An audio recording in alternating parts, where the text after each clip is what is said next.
Olá, olá, 11 de junho de 2020, confira as principais notícias desta quinta-feira. Maranhão tem mais de 53 mil casos confirmados da Covid-19 e quase 27 mil curados. No Corpus Christi, Igreja Católica muda a programação por conta da pandemia. Bancos fecham e comércio abre nesta quinta-feira. Em Imperatriz, veja como está a programação da Semana do Idoso. E veja também uma reportagem sobre a exploração do trabalho infantil. Fique ligado na TV Difusora e tenha um bom dia, Maranhão.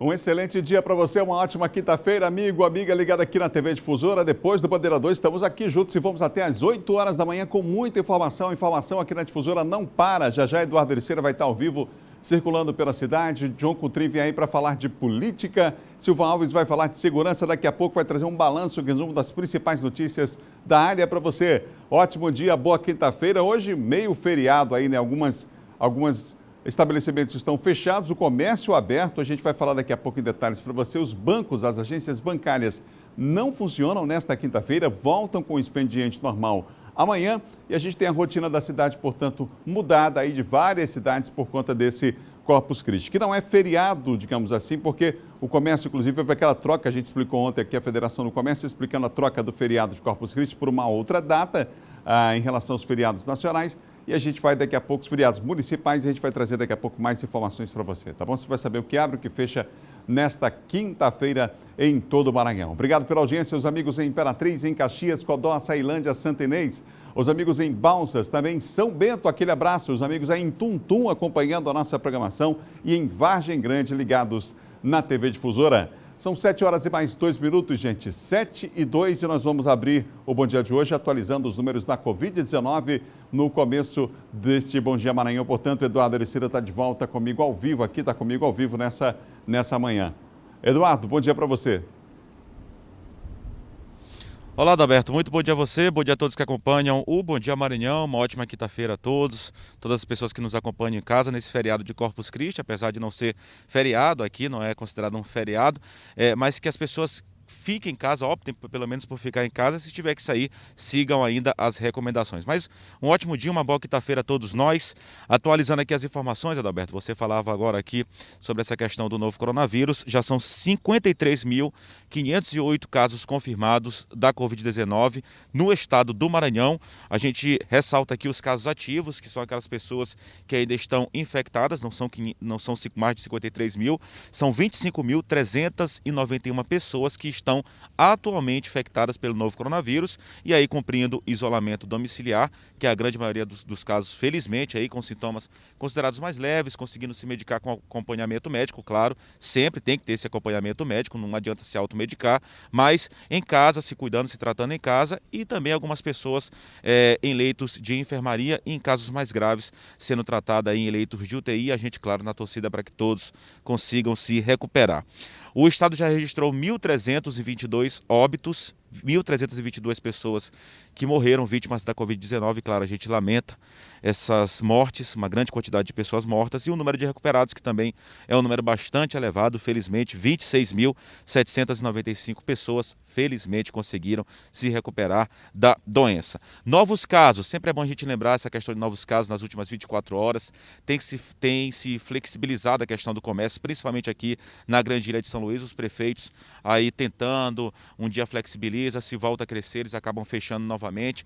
Esse jogo de quebra-cabeça, tudo é muito novo ainda passa por pesquisa, mas tentando ao máximo salvar vidas, que deve ser prioridade neste momento e a qualquer momento da vida, né? Não só em época de pandemia, mas a vida da pessoa é o que mais importa.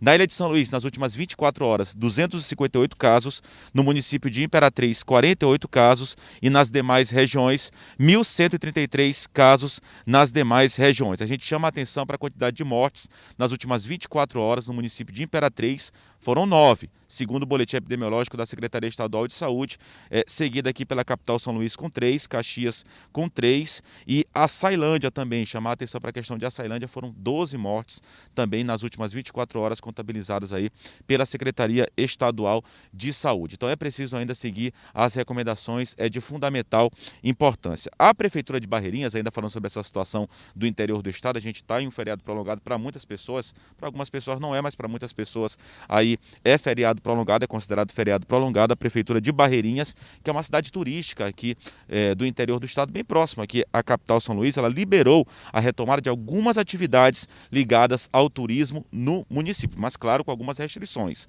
Vamos acompanhar na reportagem. As atividades foram autorizadas a voltar nesta quarta-feira por força de decreto assinado pelo prefeito de Barreirinhas.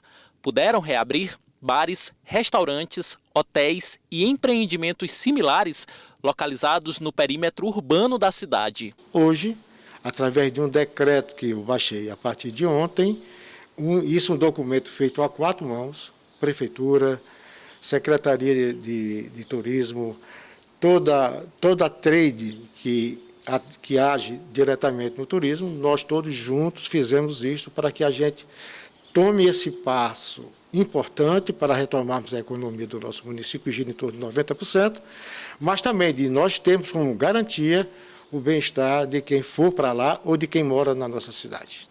Até esta quarta-feira, Barreirinhas registrou 199 casos confirmados da Covid-19. Desse total, 157 pessoas já se recuperaram e outras 21 acabaram morrendo. A administração da cidade, que hoje conta com aproximadamente 63 mil habitantes, tem apostado em medidas preventivas para que a doença não avance. Nós detetizamos diariamente a cidade. Todos os pontos críticos da cidade são religiosamente detetizados. Todos. Nós contratamos bombeiros civis para que nos auxiliem justamente no comando de filas, evitar o máximo possível a aglomeração, que a gente sabe que não é fácil.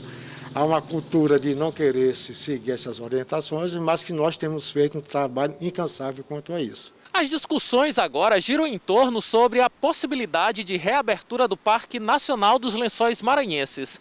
Já existe um diálogo entre os gestores do município de Barreirinhas e representantes do Ministério do Meio Ambiente. A expectativa é de que nos próximos dias o local volte a receber visitantes. Nós estamos em conjunto, a 4 mãos, construímos um protocolo onde são específicos para cada atividade. Por exemplo, a situação de quem tem um hotel fechado é uma, a situação de quem tem um resort é outra, a situação de quem tem um condomínio é outra. Então, nós estamos respeitando todas essas peculiaridades individualizadas para que você não seja nem tão forte, nem tão mole, para quem precisa estar regulado com maior condição de nos garantir um resultado positivo. Pois é, Adalberto, isso aí é um exemplo de Barreirinhas, apenas um exemplo, e tem essa questão comercial, a questão econômica, que é muito preocupante, não só aqui no estado do Maranhão, mas isso, claro, em todo o país e em todo o mundo.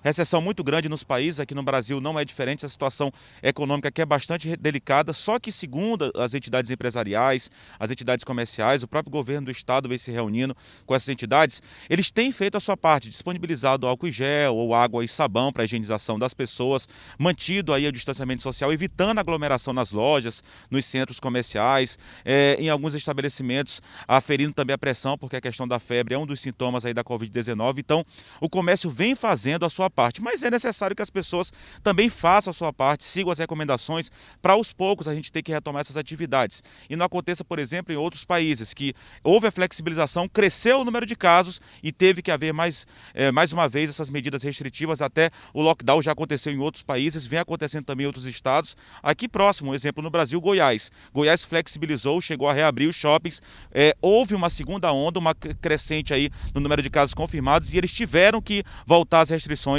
no comércio, que é o que ninguém quer. Então, o setor comercial precisa fazer a sua parte, mas, claro, a população também precisa fazer a sua parte, seguindo as recomendações e utilizando máscara ao sair de casa, que é fundamental. Só para finalizar aqui os dados nacionais, Adalberto, 32.913 pessoas se infectaram só nas últimas 24 horas.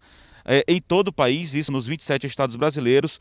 O Brasil já soma 772.416 casos confirmados do novo coronavírus. Ainda continua uma curva bastante ascendente, mais de quase 33 mil casos só nas últimas 24 horas. O número de mortes também saltou para 39.680 pessoas, quase 40 mil pessoas já perderam a vida em todo o país, durante a pandemia. Quase 40 mil pessoas, quase 40 mil mortes, é um número muito elevado. Só nas últimas 24 horas foram mais de 1.200 mortes registradas em todo o país pela Covid-19. Daí, mais uma vez, da importância de seguir as recomendações que a gente vem falando todos os dias. A gente volta com você, Adalberto Melo. Obrigado, Eduardo, pelas informações. Está aí o Eduardo Ericeira circulando pela cidade ao vivo nessa manhã. Aqui na capital são 7h10. Um abraço para Bernardo Moraes Tilho, para Natália Marinho também, para o Bruno Miranda, ligado com a gente aqui no Bom Dia Maranhão, ligado nessa manhã de quinta-feira, hein? Olha, no município de Codó, um novo decreto determina mais uma vez o fechamento do comércio. O repórter Max Márcio tem as informações. Muitas lojas de variedades, de calçados, que não são consideradas essenciais, continuam abertas. Na rua Afonso Pena, todas as lojas estão fechadas. Na Avenida Augusto Teixeira, a gente ainda conseguiu encontrar, como você vê nas imagens, lojas que não fazem parte do serviço essencial funcionando normalmente, o que acaba dificultando o trabalho da vigilância sanitária, da polícia militar, dos órgãos que são responsáveis para o cumprimento do decreto. Em uma reunião que aconteceu um pouco mais cedo, onde o prefeito esteve reunido com a polícia, foi pontuado algumas situações que o pequeno comerciante, o pequeno empresário é quem costuma dar um pouco mais de trabalho. Chegam a ser visitados 2, 3 vezes até o ponto de serem notificados, o que é lamentável, porque eles poderiam estar fazendo um trabalho de fiscalização também dentro dos bairros, da periferia aqui do município de Codó. Mas para o primeiro dia do novo decreto que entra em vigor a partir de hoje, é essa a movimentação. O uso de máscaras continua sendo uma recomendação dos órgãos de saúde no combate à Covid-19. Em Presidente Dutra, os produtos foram distribuídos de graça para a população. Máscaras confeccionadas por costureiras contratadas pela Prefeitura de Presidente Dutra foram entregues a populares durante a manhã de hoje por uma equipe da assistência social do município. E todas que participaram da ação estavam paramentadas. Antes já foi contratado costureiras pelo município, para prestar esse serviço, sendo que na contratação já engloba de ajudar essas pessoas, que estão passando também por momentos de dificuldade financeira. Então houve essa contratação dos profissionais, as costureiras. Uma equipe da assistência social aqui da cidade de Presidente Dutra está fazendo mais uma ação. Desta vez eles estão visitando locais de aglomeração, estão doando máscaras que foram confeccionadas por costureiras contratadas pela Prefeitura aqui de Presidente Dutra. Se você está bem protegido, se você está de máscara, se você tem seu álcool em gel, isso dá uma certa tranquilidade para o seu psicológico, fazendo com que você se sinta mais calma e ao mesmo tempo não sinta essas reações no seu corpo, São 7h13. Em Imperatriz segue até segunda-feira a Semana de Combate à Violência contra a Pessoa Idosa.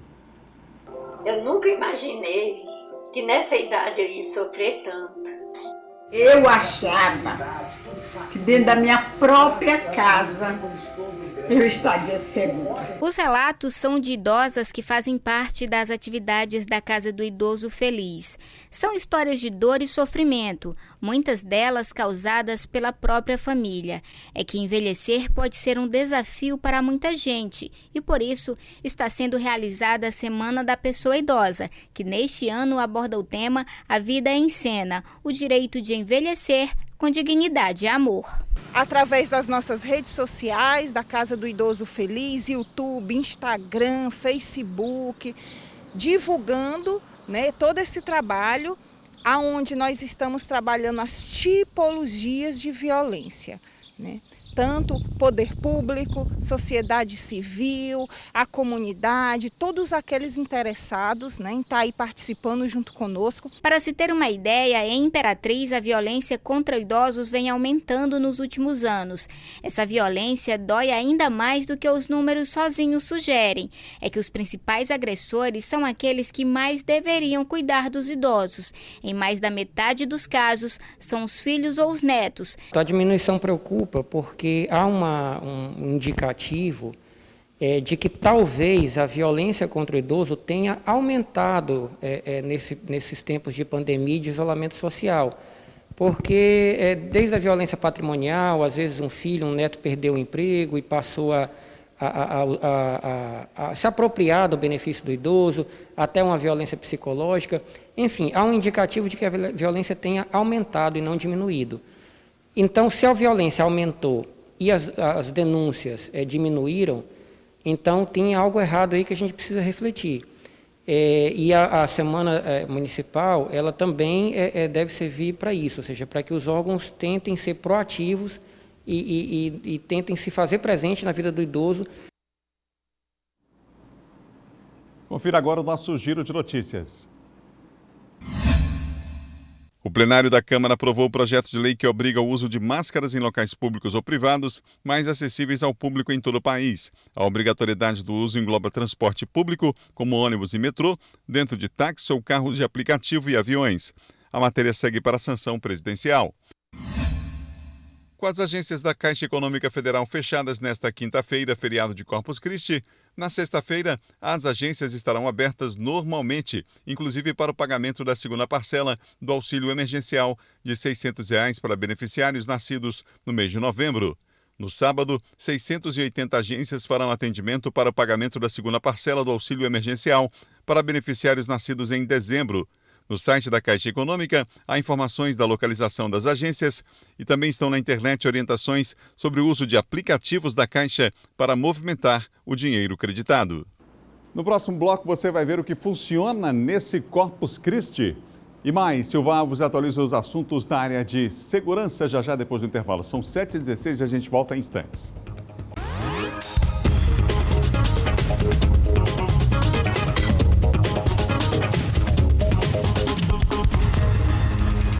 Vamos lá, gente, são 7h19, 7h19, você ligado no Bom Dia Maranhão nesta quinta-feira.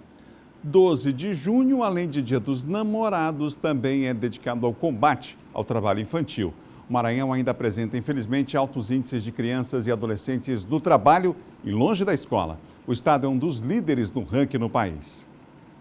O trabalho infantil não só afasta crianças e adolescentes da escola, ele também mata.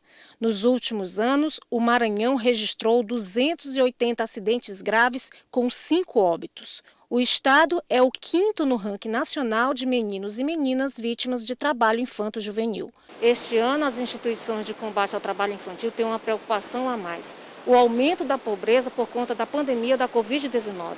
Por isso, a campanha de 2020 traz um alerta para a necessidade de se evitar que crianças e adolescentes acorrentem seus futuros a uma situação de pobreza extrema. Há um grande risco de que o trabalho infantil cresça no Brasil e no mundo. Daí é preciso que fiquemos atentos para que essa tragédia não ocorra também e que as crianças e os adolescentes não paguem esse preço em razão da pandemia.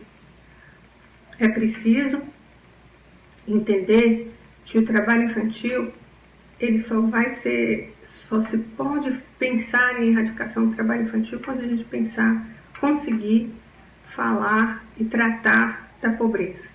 Segundo uma análise realizada pelo Ministério Público do Trabalho no Maranhão e pelo Fórum Estadual de Prevenção e Erradicação do Trabalho Infantil e Proteção ao Adolescente no Trabalho, o Maranhão possuía em 2016 147 mil crianças e adolescentes de 5 a 17 anos em situação de trabalho infantil. A secretária executiva do Fórum afirma que a desigualdade social ainda é a raiz do trabalho infantil e, por isso, defende programas de transferência de renda e uma maior conscientização da sociedade sobre os prejuízos à infância provocados pela violação dos direitos de meninos e meninas. Além de dar as possibilidades de uma vivência plena da infância e adolescência com dignidade, é preciso também que a sociedade se conscientize de que o trabalho ele é uma violação de direitos. A gente precisa aí combater a questão da desigualdade social, mas também a questão cultural da aceitação do trabalho infantil. As ações alusivas ao Dia Mundial de Combate ao Trabalho Infantil, comemorado no dia 12 de junho por conta da pandemia do novo coronavírus, vão acontecer nas redes sociais. Em São Luís, 229 crianças e adolescentes são acompanhados pelo Serviço de Convivência e Fortalecimento de Vínculos, oferecido pela Secretaria Municipal da Criança e Assistência Social para evitar o trabalho infantil. As crianças e adolescentes cadastrados no Cadastro Único, recebedores do programa Bolsa Família, automaticamente têm como uma das condicionalidades deste programa a vacinação, a obrigatoriedade da escola e a obrigatoriedade de estarem no serviço de convivência no contraturno da escola, desenvolvendo atividades de esporte, cultura e lazer, e assim podendo preencher de fato o seu tempo entre escola e casa de forma como toda criança deve fazer, protegido, seguro e saudável. Olha, já em Imperatriz, a preocupação é com crianças filhas de venezuelanos. Muitas estão sendo recolhidas quando encontradas pedindo dinheiro em vários pontos da cidade. Não é difícil ver venezuelanos em postos de combustíveis e às margens da BR-010. Essa rotina começa logo nas primeiras horas da manhã e segue ao longo do dia. São mulheres, idosos e crianças com cartazes pedindo dinheiro para comprar roupas, comida e pagar aluguel. Por isso, o Conselho Tutelar das áreas 1 e 2 está retirando crianças e adolescentes venezuelanos das ruas de Imperatriz. Nós vamos passar a fiscalizar, passar nesses locais onde as famílias venezuelanas estão com essas crianças, iremos notificá-los, adverti-los. Se eles persistirem com essas crianças nessa situação, nós iremos recolher as crianças, levar para casa dos imigrantes. A maioria dos venezuelanos não tem emprego e a renda é consistida em pedir esmola.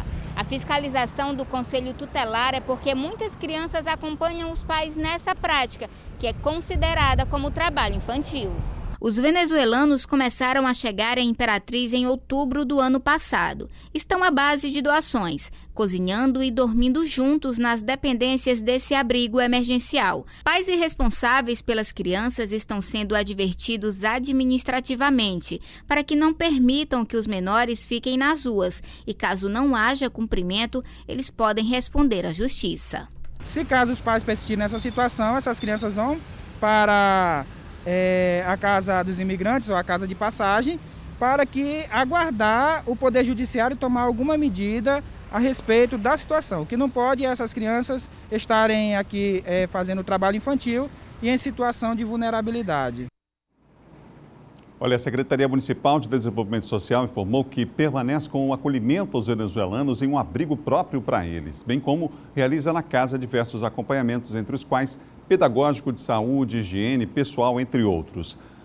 Outros, inclusive, atendimentos próprios para a manutenção da vida deles. Mas a SEDES não pode obrigá-los a permanecer na casa.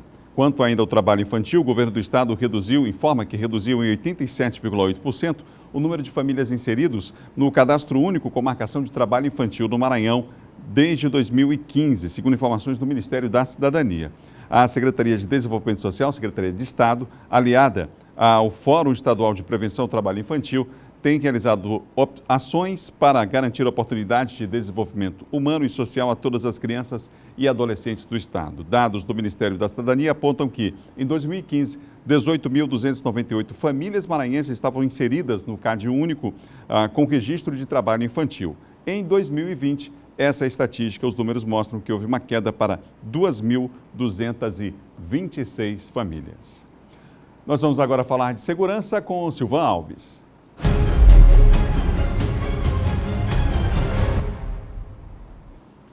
Silvan, que apresentou ainda há pouco o Bandeira 2 aqui na TV Difusora. Silvan, continua as investigações sobre aquele caso de um motorista de aplicativo que foi encontrado morto? Bom dia, Adalberto. Bom dia a todos. Nesse caso aí, a polícia já tem, através de imagens de câmera de segurança, 2 suspeitos de terem atirado no Rafael Washington, que era um motorista de aplicativo, foi encontrado morto na tarde de terça-feira, ali nas proximidades da Ribeira, ali na área do Distrito Industrial. O veículo HB20, que era o veículo que ele estava utilizando, possivelmente foi um latrocínio, que é o roubo seguido de morte, pelas imagens que a polícia já obteve, tem o nome de 2 suspeitos que ainda faltam serem localizados. Teriam matado o motorista de aplicativo para roubar o celular e roubar possivelmente pouco dinheiro, né? Que você sabe que esse pessoal de aplicativo aí também, com a crise está brava para todo mundo, isso também não tem esse dinheiro todo aí. E ficou evidenciado também de que o tiro foi dado na nuca da vítima pelo passageiro, o indivíduo que estava no banco de trás. Ô Silvão, a polícia já tem a identificação também dos suspeitos de assassinarem o subtenente Valber Nélio? Sim, a polícia já fez buscas, está tentando localizar esses indivíduos, aí pelo menos o Aldair, né, que é o bebezinho lá da pirâmide, o Salum e também o Moza, né, seriam os indivíduos que foram na cena do crime, lá no Vassoural, na noite de terça-feira, e abordaram o Valber Nélio no momento que ele chegava em casa, né, que desceu do carro para abrir o portão. Eles teriam anunciado o assalto e aí a vítima reagiu. O bebezinho, que era o que estava no banco do carona, no banco do passageiro, teria disparado o tiro que atingiu a cabeça do subtenente do Corpo de Bombeiros. Eles não foram localizados, são todos moradores ali da comunidade da Pirâmide, né? A polícia fez buscas lá. Ontem teve um cerco lá com a ajuda do CTA, Centro Tático Aéreo. Eles fugiram pelo Mangue Seco e também lá pelo Buraco da Gia, que são regiões que dão acesso ali ao mangue, e regiões de difícil acesso eles não foram localizados. Há também uma mulher, no caso a Tamires, que é moradora lá da Vila Talita. Essa mulher teria sido a pessoa para quem eles deram a arma, que foi a arma do militar que foi levada e que até agora não foi encontrada. Então, praticamente, esses 2 casos, com característica de latrocínio, eles estão elucidados, né, esclarecidos, e as autorias estão definidas. Silvão, mais um suspeito de participar de um assalto a uma padaria em abril desse ano no João Paulo foi identificado? Exato. Essas imagens desse assalto a essa padaria viralizaram, né, pela forma com que eles agiram e também pela quantidade, né, de indivíduos que invadiram lá essa panificadora São Luís, que fica ali na Avenida São Marçal, no bairro do João Paulo, e lá eles renderam proprietário, clientes, funcionários. A imagem bem clara, né? Isso, a imagem facilita a identificação. Isso, facilitou. Isso aí, a qualidade dessas imagens ajudam, né, no trabalho de identificação feito pela polícia. O indivíduo que aparece com a arma, ele vai aparecer aí nas imagens, lá, inclusive lá dentro do caixa, lá da panificadora. Ele foi preso na região do Morro Pelado, ali uma região no bairro São Francisco, com o cumprimento do mandado de prisão expedido pela Justiça, depois de ter sido identificado aí pelas imagens. Ele veio lá guardando a arma. E aí, na casa dele ontem, quando foi cumprido esse mandado, já havia lá uma outra arma, um revólver calibre 38, que foi apreendido, levando a polícia também a autuá-lo em flagrante por porte ilegal de arma. Além do mandado de prisão, ele foi autuado pelo fato de ter sido encontrado aí com essa arma. O mandado de prisão foi cumprido pelo pessoal da Superintendência da Polícia Civil da capital e da Delegacia de Roubos e Furtos. Obrigado, Silvão. Ok, bom dia, Roberto. Até amanhã. Bom dia a você, bom dia a todos. São 7 horas e mais 30 minutos, gente. 7h30 em todo o Maranhão, e agora nós vamos saber o que vai funcionar e o que estará fechado nesse Corpus Christi. Quem tem informações para nós ao vivo aqui no Bom Dia é Eduardo Ericeira. Eduardo? Pois é, Adalberto, lembrando que por lei aí não existe nenhuma legislação, tanto municipal quanto estadual ou federal, alegando que hoje o feriado, considerado feriado no calendário religioso de Corpus Christi, não é feriado dentro da legislação municipal, estadual ou federal. Até por conta disso, o comércio vai abrir hoje. O comércio que vem sofrendo os efeitos da pandemia, ele vai abrir hoje, e os funcionários, os trabalhadores, por lei, não têm direito aí a hora extra ou gratificação. O Corpus Christi, como eu disse, não é feriado nacional, não é considerado feriado nacional. Aqui em São Luís, especificamente, era considerado até o ano de 1996. Só que houve uma substituição por conta do feriado da cidade, o feriado aqui da capital maranhense, que é comemorado no dia 8 de setembro. Então, houve justamente essa substituição. Em relação ao comércio, vai abrir normalmente. Outros estabelecimentos aí que as pessoas acabam querendo saber como é que vai ficar a questão do funcionamento e não funcionamento. As agências bancárias, hoje, elas não abrem. As agências bancárias permanecerão fechadas hoje, quinta-feira, e só reabrem normalmente amanhã. Sexta-feira, os bancos abrem normalmente, portanto, amanhã. Os hospitais, UPAs e unidades básicas de saúde. Essas funcionam normalmente, até por conta aí de estarem recebendo pacientes vítimas aí da Covid-19 e, claro, de outras enfermidades também. E é um serviço essencial, a área da saúde, um serviço essencial como todos, hospitais, unidades básicas de saúde, UPAs, continuam o seu trabalho normalmente atendendo a população. Em relação à campanha de vacinação, vacinação contra a influenza. A gente está na campanha de vacinação ainda acontecendo, seguindo até o dia 26 deste mês. Hoje são pessoas com as letras iniciais E, F e G. EFG podem vacinar nesta quinta-feira, hoje, normalmente, e também começou ontem o EFG, ontem e hoje, podem vacinar normalmente nas 42 unidades básicas de saúde que estão disponibilizando a vacinação.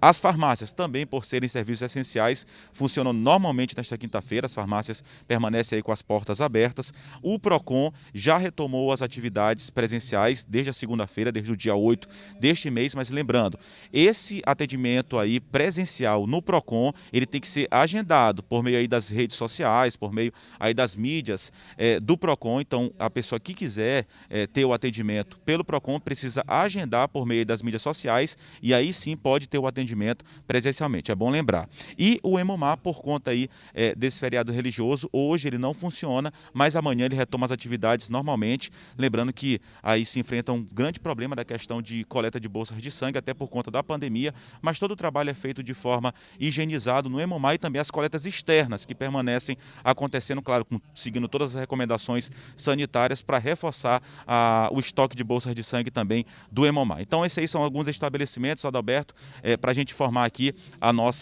os nossos telespectadores. A gente volta com você daqui a pouquinho, a gente volta ainda falando mais sobre essa questão do feriado de Corpus Christi aqui no Bom Dia Maranhão. Adalberto, é com você.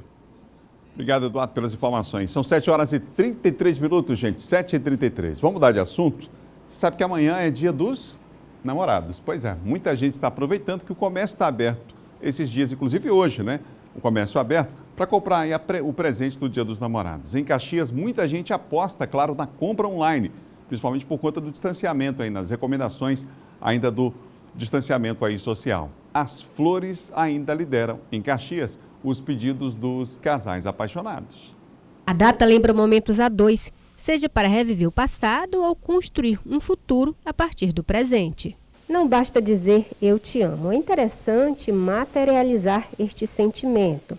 Uma das formas é você presenteando a pessoa amada com um vaso de flores como este aqui, ou então com uma simples rosa como esta. Montei uma cesta romântica que as pessoas compram para comemorar dois, em casa, na sua casa, já que não estão podendo sair, para ir comemorar em restaurantes, bares. Em tempos de pandemia, vale a inovação na hora de presentear. As opções variam de acordo com o gosto e o bolso dos corações apaixonados. Nós temos o buquê de rosa, que é o campeão na venda no Dia dos Namorados, que é de uma rosa até o tanto que a pessoa queira. O valor é só o bolso quem vai mandar. Mas também temos vasos de um preço mais acessível. Tem muita opção, não tem por que ficar sem comemorar, sem demonstrar seu carinho. Como a ordem é evitar a aglomeração, os pedidos devem ser feitos com antecedência. E ao chegar, é só receber já montado em caso de cestas especiais ou buquê de flores. Se preferir, existem flores diversas. São begônia, crisântemas, hortênsia. Cestas de café da manhã e chocolates são bem-vindos. Mas para quem não abre mão do romantismo, as rosas e flores estão em alta e não saem de moda. Só não pode passar em branco por conta da pandemia. Estamos preparados, tem bastante rosa e as pessoas podem ligar, podem vir, tem todo a segurança, álcool em gel, todo mundo de máscara.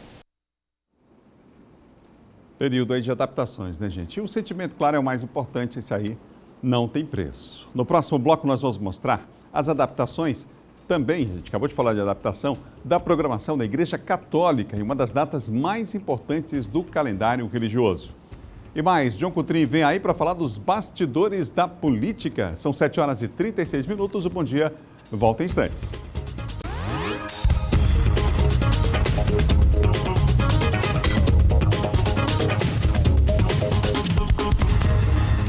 São 7 horas e 39 minutos, 7h39, você ligado no Bom Dia. A pergunta que eu faço é, nesse Corpus Christi, vai chover?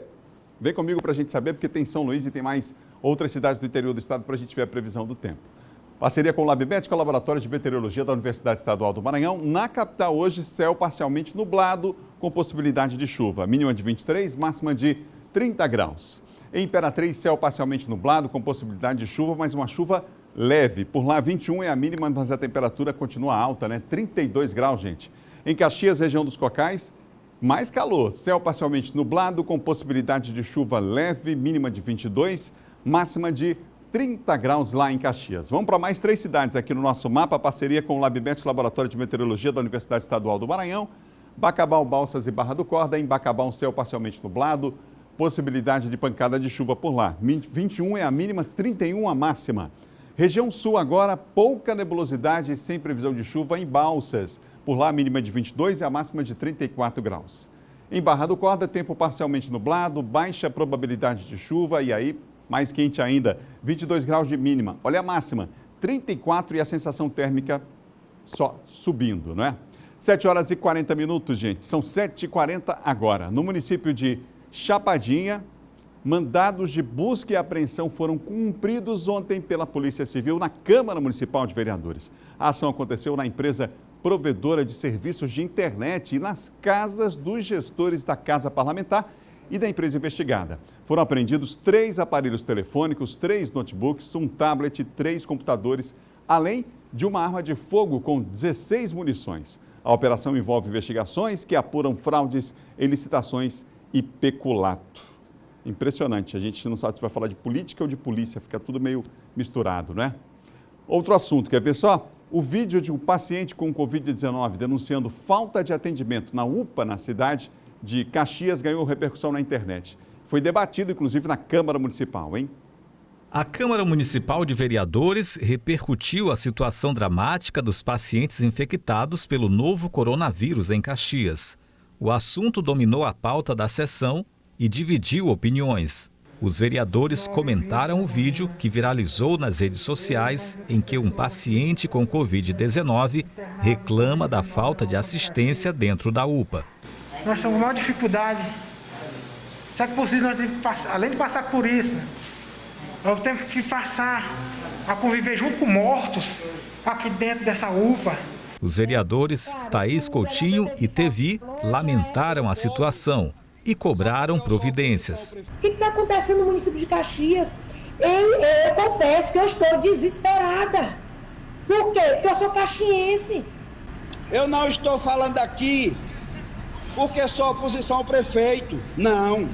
Eu estou falando aqui é porque o povo está pedindo socorro. Até mesmo vereadores da base de sustentação ao prefeito Fábio Gentil criticaram o descaso com os pacientes da UPA. Mário Assunção cobrou medidas drásticas e foi categórico ao afirmar que falta gestão eficiente na Secretaria Municipal de Saúde para enfrentar a pandemia. Nós temos que convocar o secretário de saúde para prestar esclarecimento. Nós temos que fiscalizar a UPA para que a gente exija que as pessoas sejam punidas, senhor presidente.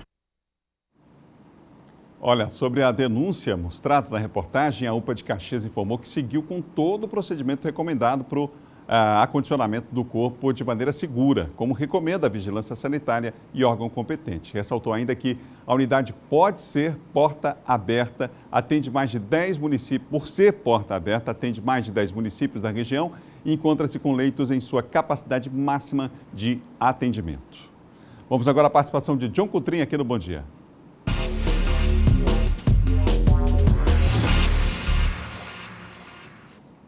John está comigo nessa manhã. John, informações ainda não confirmadas, não conta de que, inclusive, lá na UPA houve afastamento de funcionários, né? Por conta disso. Né? Ontem, inclusive, o nosso amigo Ricardo, né, do Ponto e Vírgula, falava sobre isso, Adalberto, né? Que parece que o prefeito, tudo indica que o prefeito, o Fábio Gentil, afastou mesmo o diretor da UPA da cidade de Caxias, por conta justamente dessas denúncias, né? Que não é a primeira. Várias denúncias já foram feitas relacionadas à UPA e o prefeito aí determinou de Caxias o afastamento do diretor da UPA lá de Caxias. O João Maranhão tem um novo coordenador de bancada? O novo coordenador de bancada foi ontem, né, eleito ontem, o Marreca Filho, deputado federal Marreca Filho. Ele é o novo coordenador da bancada do Maranhão. Ele é o mais jovem, né, parlamentar ali da bancada e ele assume esse desafio, Adalberto, parlamentar de primeiro mandato. E ele foi eleito porque não houve um consenso, né, entre os outros concorrentes. Por exemplo, o deputado André Fufuca era um dos postulantes essa vaga, né, de coordenador da bancada federal. O André Fufuca com mais experiência, né, inclusive já ocupou a mesa ali da Câmara Federal, em ascensão ali no PP, o nome de destaque no PP. Só que de última hora, né, o Júnior Lourenço também entrou na disputa. Né? Era o Marreca Filho, o André Fufuca, só que de repente o Júnior Lourenço entrou na disputa, aí bolou tudo. Né? O Júnior Lourenço ligado ao deputado Josimar de Maranhãozinho. Então o Josimar estava ali tentando ali articular a eleição do Júnior Lourenço. Como não houve um consenso, né, uma ruptura, o deputado André Fufuca encaminhou mensagem ainda ontem por WhatsApp dos colegas dizendo que abdicava de concorrer em prol da unidade. Ele disse que nesse momento não é hora de brigas, né, de confusões, de dissensões, mas nesse momento é momento de unidade. Então, portanto, ele abriu mão, fez um acordo lá, o deputado André Fufuca abriu mão e, portanto, agora o Marreca Filho terá esse desafio, Adalberto, que é um grande desafio, na verdade, né? Lembramos que o antigo coordenador, o deputado Juscelino Filho, fez um bom trabalho ali na coordenação, ele do Democratas, né? Falamos várias pautas aí, questão das BRs, né? Que ele sempre reivindicou ali, junto com a bancada federal, e agora cai no colo do Marreca Filho. A gente espera que ele dê prosseguimento a esse trabalho, né? Apesar de ser jovem, deputado de primeiro mandato, mas ele conseguiu aí, né, o apoio, os votos dos colegas. Então, creio eu, Adalberto, que ele possa, portanto, né, ter essa capacidade, né, de coordenar a bancada federal do Maranhão, tendo em vista, né, sobretudo, que temos aí as obras ainda de conclusão da BR-135, isso precisa ser feito, né? Aliás, até para falar em BR, o próprio governo federal ontem, o ministro da Infraestrutura, o Tarcísio Passo, anunciou, portanto, a privatização, né, da BR-316, 135, essa concessão das BRs aqui no Maranhão, e foi feito o anúncio ontem. Então, tem essas obras aí para ser concluídas das BRs e outras ações também do governo federal que precisam, portanto, de uma articulação da bancada federal do Maranhão. Essa articulação da bancada é extremamente importante. Eu lembro quando a gente ia lá em Brasília e cobriu o Congresso Nacional, isso. Reuniões com um quórum excelente, participação de senadores ali, dos deputados discutindo assuntos, unidos, tratando desses assuntos. A gente sabe que num passado não tão distante, não era bem assim, não era cada um por si. Exatamente. Né? E o Estado nem sempre ficava como prioridade, né, nas preocupações nessas reuniões. Mas que bom que há um tempo já isso vem acontecendo, essa articulação já é muito forte lá em Brasília. Exatamente, Adalberto, como você falou, importante esse ponto, tem que ser um coordenador que consiga unir, pacificar, porque a gente sabe que tem as questões políticas, né, no Maranhão, né, deputados ligados mais ao governador Flávio Dino, outros de oposição. Então, acho que o grande desafio também, como você bem abordou, é a capacidade de unidade, ou seja, unir a bancada em favor do Maranhão.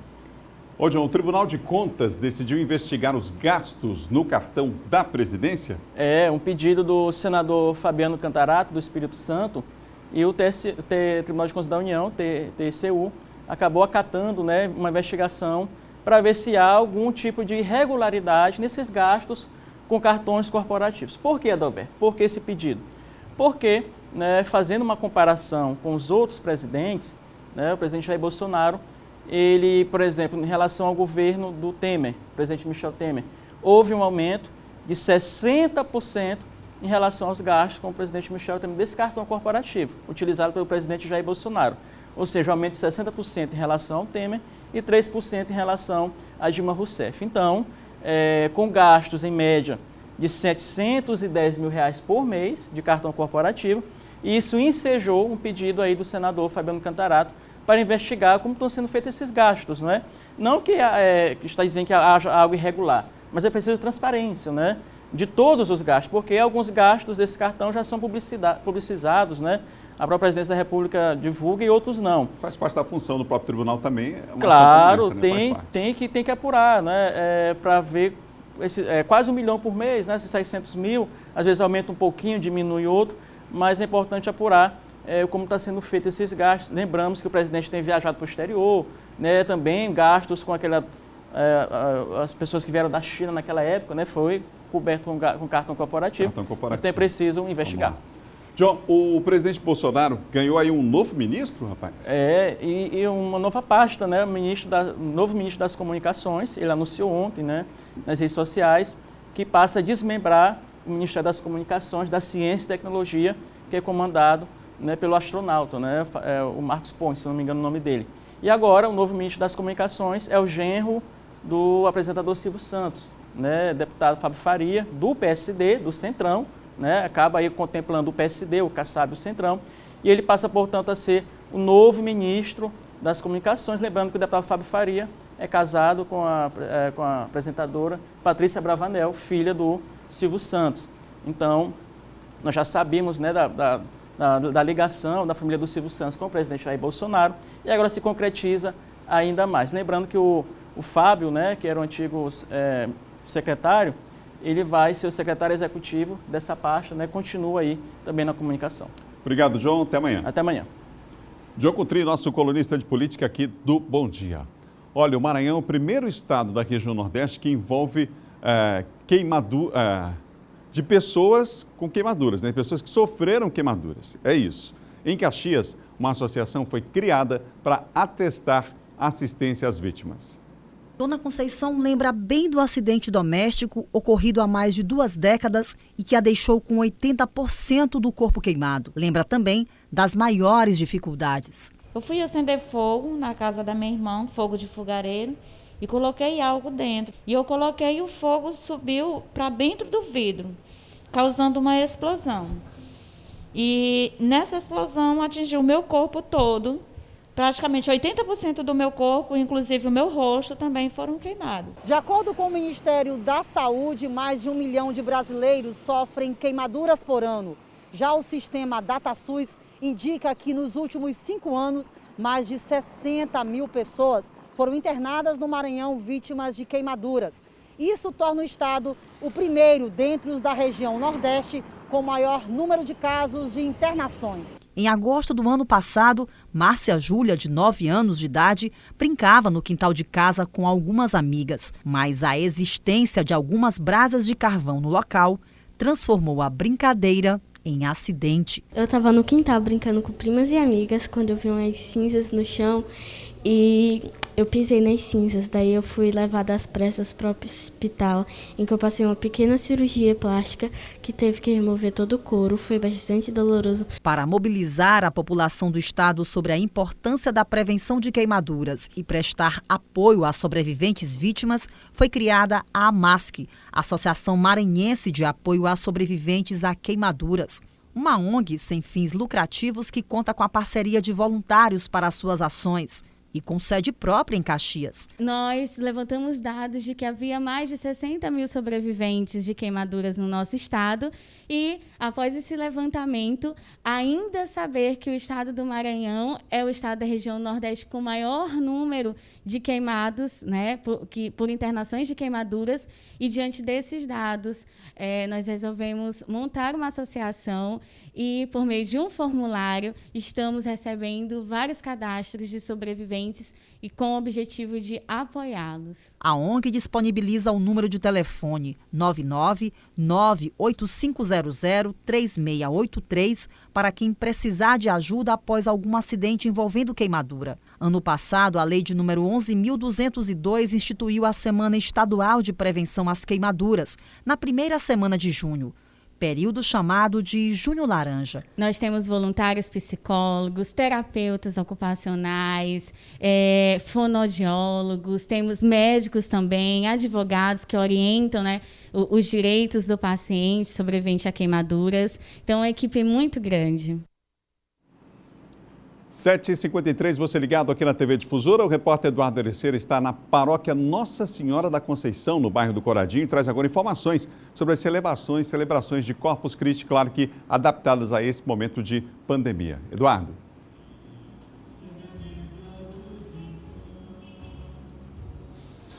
Pois é, Adalberto, hoje o feriado de Corpus Christi, dentro do calendário religioso, a gente está aqui na igreja Nossa Senhora da Conceição, no bairro do Coradinho. Inclusive, acontece uma celebração neste momento, mas é apenas como forma de teste, né? Você percebe que tudo está sendo respeitado, a questão das recomendações, ó, todos os fiéis que vieram nessa celebração estão mantendo a questão do distanciamento social. Há um casal ali próximo, mas a gente já teve a informação que é um casal, eles moram juntos, por conta disso estão próximos. Todos os demais fiéis que estão participando dessa celebração, como forma de teste, é bem lembrar, mantendo o distanciamento social, todos de máscara, e está sendo ofertado também álcool em gel. O único que está sem máscara, claro, é o padre que está celebrando a missa nesse dia de Corpus Christi. Eu vou conversar aqui com o pároco da Igreja Nossa Senhora da Conceição, no bairro do Corodinho, o Ribério Lima, que está aqui conosco, que vai conversar com a gente. Padre, começar falando sobre a celebração.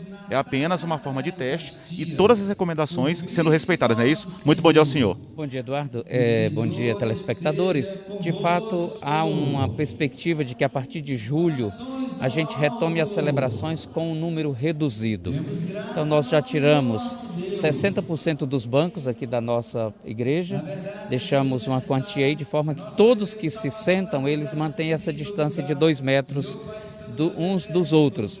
Exceto aquelas pessoas do mesmo grupo familiar, elas são permitidas sentarem próximas. Como é o casal ali que a gente já explicou, Como é o caso né? do casal. Tem 2 casais participando aqui hoje. Então, é um teste que estamos fazendo para, aos poucos, né?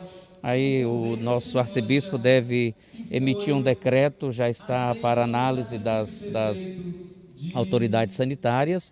E aí, a perspectiva, o nosso bispo gravou uma mensagem que provavelmente a partir de julho, né? A gente reza, torce para que esses números não aumentem, que a gente se cuide, faça a nossa parte para que a gente possa ir aos poucos retomando a nossa vida, também a vida de celebração, a vida de fé. E esse cuidado, mesmo após a volta, será mantido, essas recomendações, esse cumprimento das recomendações, não é isso, padre? Tem 3 coisas básicas, né? Devem ter outros itens nesse protocolo, mas basicamente distanciamento, vamos dizer, o uso do álcool e o uso de máscara, obrigatório sempre. Tá. Padre, agora falando dessa data tão importante hoje é dia de Corpus Christi, explica para os nossos telespectadores o que representa a representatividade desse momento dentro do calendário católico. A festa de Corpus Christi é a festa que celebra a Eucaristia, presença de Jesus que se fez pão e se faz pão para nos alimentar nessa travessia que nós fazemos. Então, celebrar o corpo de Cristo é celebrar a fonte e o ápice da vida cristã. A Eucaristia é isso, é a fonte, é o centro da vida cristã. Então, no Corpus Christi, nós celebramos isso. Realçamos esse aspecto desse mistério de salvação que é Jesus em nossas vidas. A gente lembra também, essa celebração ela está sendo transmitida pelas redes sociais. E qual a programação ainda para hoje, padre? Então, hoje, na programação de Corpus Christi, a programação é essa, para essa solenidade. As paróquias, nesse momento, no primeiro momento da manhã, elas estão fazendo as suas celebrações paroquiais, como é o caso da nossa. Essas celebrações elas são transmitidas pelas redes sociais com um número reduzido ou quase nada de pessoas. Logo em seguida nós teremos a exposição móvel. Em vez da procissão com o Santíssimo, nós teremos o Santíssimo que vai sair num veículo pelas ruas das paróquias. Vai ser assim aqui e também nas demais paróquias. Às 10 horas, aí nós retomamos a programação a nível arquidiocesano. Nós teremos um sobrevoo sobre as cidades da ilha de São Luís, abençoando todas as paróquias que estão aqui na ilha e rezando que essa bênção chegue às paróquias da nossa arquidiocese que estão fora da ilha e que por uma questão técnica a gente não pode chegar até elas. Então, 10 horas, de 10 às 11, nós teremos o sobrevoo com o Santíssimo Sacramento. Tá, Padre Roberto Lima, muito obrigado pela sua entrevista. A gente volta com você, Adalberto, desejando uma ótima quinta-feira a todos. Obrigado ao Padre Eduardo também pelas informações nesse dia de Corpus Christi, gente, aqui no Bom Dia Maranhão, hein?